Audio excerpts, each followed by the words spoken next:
Thokozani emakhaya ngiyanibingelela nibingelela ugogo Mahlase lona ngithi-ke ake ngithathe ithuba nginifisele izilokotho ezinhle onyakeni omusha kwinyanga yokuqala kunyaka othembisa ukuba unyaka wokupheleliswa kwezinto.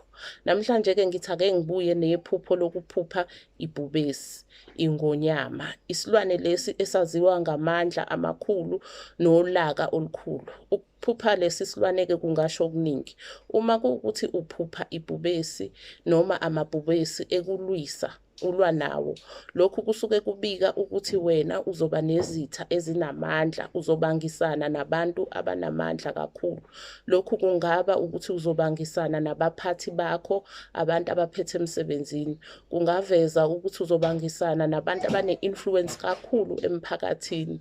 Kungaveza ukuthi wena uzoba umuntu othwala isikhathi esinzima ngenxa yalezitha ezinamandla empilweni.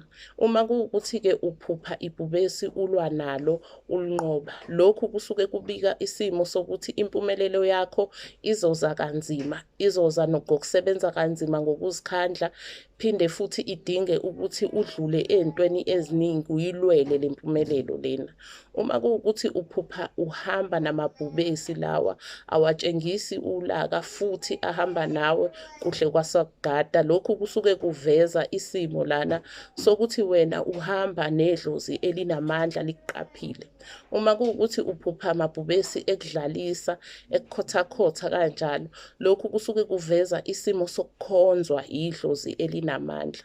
Uma-ke kuwukuthi uphupha amabhubesi ekujaha, ubaleka, lokhu kusuke kuveza ukuthi kukhona isimo samandla osibalekelayo ongafuni ukubhekana naso lana empilweni.